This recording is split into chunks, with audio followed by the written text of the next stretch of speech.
Hello, my amazing Gen Zs and my lovely students. Welcome to Science and Fun. Welcome to your English session. I am Deepika, your English educator, and I hope that you all are doing super duper well and are at peace. तो आज जो chapter हम लोग cover करने वाले हैं, it is the midnight visitor. ये जो चैप्टर है we will be covering it in an interesting manner. इतना इजीली हम लोग इसे कर लेंगे कि आपको कहीं और जाने की ज़रूरत नहीं पड़ेगी और वन गो में विद इन फ्यू मिनट्स ये आपकी मेमोरी में बहुत अच्छे से बैठ जाएगा. So this chapter, this story is written by Robert Arthur और ये बात करता है तीन मेन कैरेक्टर्स की. हमारे तीन मेन कैरेक्टर्स हैं इस स्टोरी में. The first one is Ausable. He is the protagonist. वही हमारे स्टोरी का मेन हीरो है and he is a detective. एक डिटेक्टिव है, एक सीक्रेट एजेंट है. सेकेंड कैरेक्टर हमारी इस स्टोरी में है Fowler, who is a writer and वो आया है साथ में ऑज़बल के, एक्सपेक्टिंग कि भाई कुछ तो तड़कता भड़कता मुझे यहाँ से थ्रिलिंग एक्सपीरियंस मिलेगा. बिकॉज डिटेक्टिव के साथ हम ये एक्सपेक्ट करते हैं कि अब डिटेक्टिव के साथ हम हैं तो वहाँ पर हमें कुछ तो एक्साइटिंग मिलने वाला है. And the third character is max, who is another secret agent, जो आया है फाउलर और ऑज़बल से मिलने. और अब तक तो ये आपने गेस कर ही लिया होगा that the midnight visitor. Visitor कौन होता है? जो मिलने आता है, वन हु विजिट्स, राइट. तो यहाँ पर हमारे मिडनाइट विजिटर कौन है? यहाँ पर हमारे मिडनाइट विजिटर हैं मैक्स, जो मिलने आए हैं ऑज़बल एंड फाउलर से. बट क्या रीजन है उनके मिलने आने का, ये फटाफट से हम इस चैप्टर में करेंगे. Now let us quickly talk about the story. अब इस स्टोरी में हमारे रॉबर्ट आर्थर ने ऑज़बल को बिल्कुल भी एक रैंडम डिटेक्टिव जैसा पोर्ट्रे नहीं किया गया है. डिटेक्टिव वर्ड सुनते ही हमारे दिमाग में आ जाते हैं बहुत ही अमेजिंग सी बॉलीवुड एंड हॉलीवुड पर्सनालिटीज़. जितनी भी मूवीज़ हम देखते हैं तो वहाँ पर आई डोंट थिंक किसी भी जगह पे एक डिटेक्टिव को फैट या स्लोपी वे में प्रेजेंट किया गया होगा. बट ऑज़बल को कैसे दिखाया गया है? Ausable was portrayed as a fat and sloppy man having an American accent. जो कहाँ से लेकर आए थे वो? From Boston to Paris. लेकिन ऐसा नहीं है कि उनको कोई और लैंग्वेज नहीं आती थी. He was able to speak French and German but not in a refined manner. बहुत ही अच्छे मैनर में वो ये लैंग्वेजेस नहीं बोल पाते थे. एंड इन दिस मिशन उनके साथ आए थे Fowler, who was a writer, जैसा मैंने पहले बताया था, expecting some sort of thrill कि एक डिटेक्टिव के साथ आकर कुछ तो एक्साइटिंग और थ्रिलिंग होने वाला है. बिल्कुल जैसा मूवीज में दिखाया जाता है वैसी ही इमेजिनेशन लेकर फाउलर आए थे. But to his disappointment nothing was happening. और ये लोग दोनों कहाँ गए? They went to a French hotel in a room जो कहाँ पर था? 6th floor, which was the top most floor of that hotel. Usually हम कोई डिटेक्टिव नॉवेल्स पढ़ते भी हैं या कोई डिटेक्टिव मूवीज देखते भी हैं तो उसमें काफ़ी सस्पिशियस एक्टिविटीज़ होती है. लेकिन फाउलर को यहाँ ऐसा कुछ भी नहीं मिल रहा था. सो ही वॉज थिंकिंग कि यार it was a waste of time and I am having a boring day. And while going into the room, जब अपने रूम में वो जा रहे थे, ऑज़बल उन्होंने फाउलर की टांग खींचने का कोई मौका नहीं छोड़ा. He was trying to pull his leg और उन्होंने डायरेक्टली क्वेश्चन भी किया कि were you expecting something else? क्या तुम कुछ और एक्सपेक्ट कर रहे थे? Were you expecting some beautiful lady who is going to hand over me the letter? But ऐसा तो कुछ भी नहीं था. अब जो ये लेटर था ये इस सीक्रेट मिशन का एक बहुत इंपॉर्टेंट पार्ट था जिस काम के लिए Ausable was here in this French hotel. ये जो लेटर था it was about some weapon जो बहुत इंपॉर्टेंट रोल प्ले कर रहा था उनकी कंट्री के लिए. किसी और के हाथ में वो लेटर अगर चला जाता तो probably it would have brought disaster. Ausable was chosen for this work और वो अपने साथ लेकर आए थे फाउलर को. And as soon as they enter their room and turn on their lights, वहां पर क्या होता है? Someone was waiting for them. और ये कौन था? ही वॉज मैक्स, हमारा थर्ड इंपॉर्टेंट कैरेक्टर इस स्टोरी का. He was another secret agent और वो पिस्टल लेकर उस रूम में ऑलरेडी उन दोनों का वेट कर रहा था. एंड यहाँ पर यूजुअली एक हमारा जो बिहेवियर रहता है वो रहता है कि हम लोग बहुत ज़्यादा डर जाते. लेकिन फाउलर वॉज सुपर हैप्पी कि now he is going to get some sort of thrill and energy into this boring scene. तो ऑज़बल यहाँ पर हमें फिर से सरप्राइज करते हैं. कैसे? Out of his immediate reaction. अब यूजुअल आप में से या हम में से कोई होता तो किसी अपने रूम में अगर इस तरह से कोई पिस्टल लेकर बैठा है तो उसे देखकर हम पैनिक हो जाते, राइट, फियर स्ट्रिकन हो जाते और वहां से भाग जाते।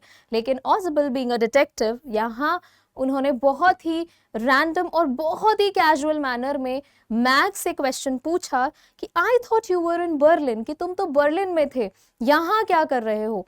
एंड मैं बार बार ये होटल अथॉरिटी को बोल बोलकर थक चुका हूं that I don't want that secret balcony here in my room. तो यहाँ ऑजिबल इस सिचुएशन में एक रैंडम, एक नॉर्मल डिटेक्टिव की तरह what did he do, he used his presence of mind. ऐसा नहीं था कि पैनिक कर गया था, so he started lying about balcony. उन्होंने झूठ बोलना शुरू किया बालकनी के बारे में, because Max was carrying a pistol and it would turn out to be dangerous for Fowler as well as for Ausable. और मैक्स के माइंड को डाइवर्ट करने के लिए he started framing and cooking about a balcony under his room. So he said that it was the second time, ये दूसरी बार था जब किसी ने बालकनी से इस रूम में एंटर किया है, and now he is not going to leave management regarding this, वो मैनेजमेंट से इसकी कंप्लेन करेगा एंड सो ऑन। इस तरह से स्टोरी पूरी फ्रेम की ताकि यहां पर मैक्स भी थोड़ा कंफ्यूज हो जाए। Now max who has not entered through a balcony actually got confused, और मैक्स कंफ्यूज भी हो जाता है बिकॉज उसने तो एंटर किया है रूम से एक स्पेयर की मदद से।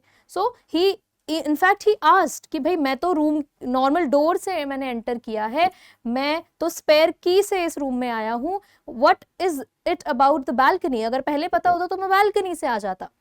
But he was not aware कि यहाँ पर ऑजिबल was trying to lay a trap for him.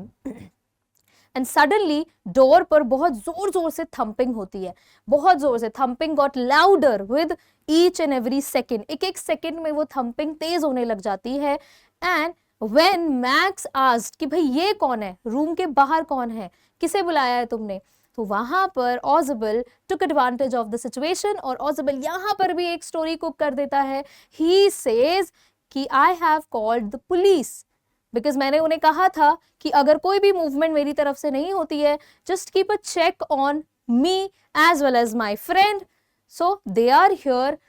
And to his surprise यहां पर मैक्स घबरा जाता है, बिकॉज उसको टेंशन हो जाती है कि अब अगर पुलिस इस सिचुएशन में एंटर कर जाती है तो it would be troublesome for him, तो लेटर तो नहीं मिलने वाला है, प्लस वो पकड़ा जाएगा वो अलग। नाउ इस सिचुएशन में मैक्स भी अपना दिमाग लगाता है and he asks Ausable to keep them away from the room, meanwhile I will be waiting in the balcony, मैं बालकनी में वेट कर रहा हूं, तब तक आप पुलिस को बिजी रखो and ask them to go away and leave this room. Fowler was extremely confused कि ये चल क्या रहा है भाई, ये हो क्या रहा है। अभी तो इन्होंने बोला ऑजिबल ने that police is going to enter into the room, but ये तो एक waiter है, waiter is here, what is happening? So he asks ऑजिबल कि भाई ये चक्कर क्या है, what is happening? आप तो कह रहे थे पुलिस है, but the waiter has entered. What about Max now? अब तो वो आएगा और हमें पक्का शूट कर देगा यहाँ पर कि तुमने मुझे झूठ बोला, तो what are we going to do now. तो यहाँ पर ऑजिबल ही क्विकली आंसर्स कि Max where is the balcony, कोई बालकनी नहीं है, he is not waiting anywhere. Now Fowler he got actual thrill, उसको थ्रिल चाहिए था ना पूरी स्टोरी में, तो यहाँ पर उसे थ्रिल मिल गया, बिकॉज चैप्टर में ये एंड में हमें बताया जाता है that there was no balcony. ये पूरी स्टोरी फ्रेम की थी ऑजिबल ने टू डाइवर्ट मैक्स's माइंड।